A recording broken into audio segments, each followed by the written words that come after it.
हाँ तो फ्रेंड्स, आपने जापान का नाम तो सुना ही होगा, लेकिन आज हम आपको जापान के बारे में कुछ ऐसी रोचक और तीखी जानकारियाँ बताने जा रहे हैं जो शायद आपने कहीं नहीं सुना हो। और यह वीडियो आज के बाद जब जानेंगे तो आपके जापान के ज्ञान को और अधिक विस्तारित कर देगी। तो आइए शुरू करते हैं। जापान, जिसे आप नाम तो सुना ही होंगे, और इस नाम को पहले आप सुने होंगे कि इसे सूर्योदय का देश भी कहा जाता है। जी हाँ, सूर्योदय का देश जापान। क्या आपको मालूम है कि पूरा का पूरा जापान 4 बड़े द्वीप समूह यानी कि आइलैंड में बना है। जी हाँ, 4 बड़े द्वीप समूह में यह देश बना है पूरे के पूरे, और यह एशिया में स्थित है। एशिया के पूर्वी भाग में स्थित है जापान। क्या आपको ये मालूम है कि जापान का टोक्यो शहर, जो कि इसकी राजधानी है, यहाँ का सबसे बड़ा शहर भी है, और इसके साथ ही क्योटो यहाँ का एक दूसरा बड़ा शहर है। जापान में अगर कुल राज्यों की बात करें तो यहाँ पे कुल मिलाकर 47 राज्य यानी कि 47 स्टेट हैं, और यहाँ पे राज्यों को राज्य नहीं निप्पॉन कहा जाता है।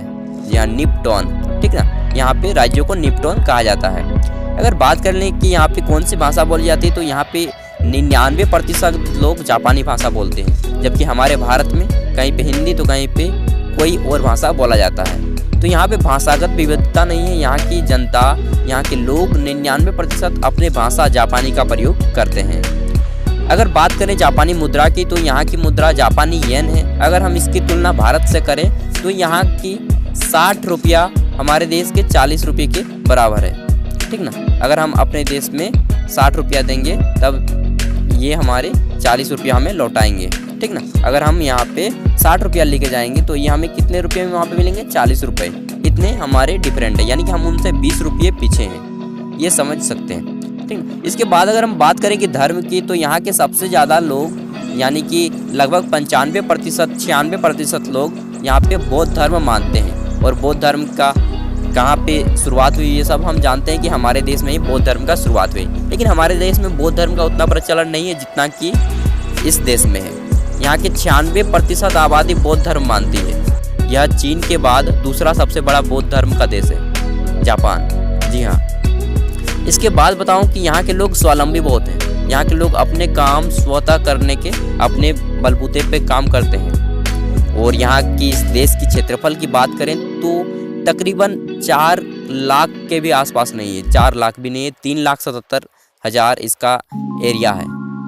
यहाँ की 4 लाख भी आबादी नहीं है इस देश की क्षेत्रफल। और यहाँ की जनसंख्या यहाँ पे प्रत्येक 5 वर्ष में जनसंख्या होती है, जबकि हमारे देश में प्रत्येक 10 वर्ष में जनसंख्या होती है। और यहाँ की वर्तमान जनसंख्या 12 करोड़ 50 लाख है, जबकि इसकी 2015 में जब जनगणना हो गई थी तब यहाँ पे 12 करोड़ 70 लाख आदमी थे। तो और होना चाहिए था कि बढ़े जनसंख्या, लेकिन यहाँ पे जनसंख्या अब घट रहा है धीरे धीरे, और हमारे देश में जनसंख्या बढ़ता ही जा रहा है। तो मैं कंपेयर भी करते जा रहा हूँ अपने देश की। यहाँ के अगर राष्ट्रीय खेल की बात करें तो जूडो है राष्ट्रीय खेल, जो कि इंटरनेशनल खेल भी माना जाता है, और इसकी स्थापना की गई थी 1882 ईस्वी में। जूडो से बात आई कि जब यह जूडो है तो यह भी मार्शल आर्ट की तरह है एक, आप सभी को मालूम ही होगा। अगर बात करें यहाँ की हिस्ट्री का तो यहाँ का हिस्ट्री काफ़ी फेमस है। जापान जिस देश का नाम आप सुने हैं, यहाँ की टेक्नोलॉजी भी काफ़ी उच्च है। बात कर देता हूँ कि जापान की टेक्नोलॉजी, तो बता दूँ कि भारत में ना लगभग 5000 कंपनियाँ जापान की बसी हैं, और तो और चीन में भी इसकी कंपनियाँ बसी हैं। आज इसकी टेक्नोलॉजी एडवांस टेक्नोलॉजी मानी जाती है जापान की। हमारा जो ईवीएम मशीन है, जो इलेक्ट्रॉनिक वोटिंग मशीन जिससे हम वोट देते हैं, क्या आपको मालूम है कि यही देश जापान ने ही इस कंपनी को बनाया था, ईवीएम मशीन को, लेकिन यह जापान खुद प्रयोग नहीं करता है इस मशीन का कभी भी। आपको जान के हैरानी हुई ना? हाँ, अब बता दूं कि ये जापान के जो लोग होते हैं यहाँ पे बहुत ही हेल्थी रहते हैं, बहुत हेल्थ। हमारे देश में इस तरह नहीं कि यहाँ की आबादी तो लगभग 55% बीमार आबादी मानी जाती है भारत की, लेकिन यहाँ के लोग हेल्थी माने जाते हैं। क्यों?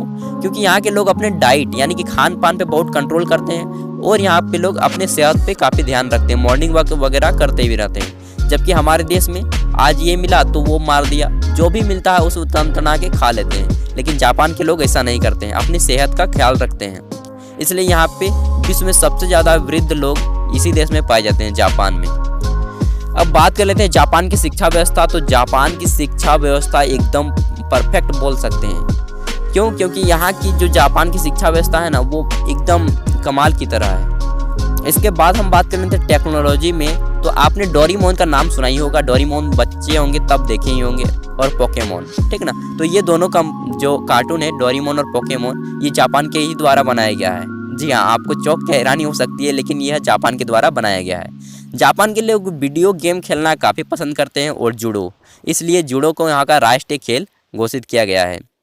तो ये छोटी सी जानकारी थी जापान के बारे में। आपको कैसी लगी आप हमें कमेंट में ज़रूर बताइएगा, और कोई जानकारी चाहिए जापान के बारे में तो आप वो भी हमें कमेंट में बताइएगा। फिर मिलते हैं नेक्स्ट वीडियो के साथ, तब तक के लिए बाय। चैनल पे पहली बार आए तो सब्सक्राइब और बेल के आइकन को प्रेस करते जाइएगा, और अपने स्वास्थ्य का ख्याल रखिएगा, क्योंकि जान है तो जान है। धन्यवाद।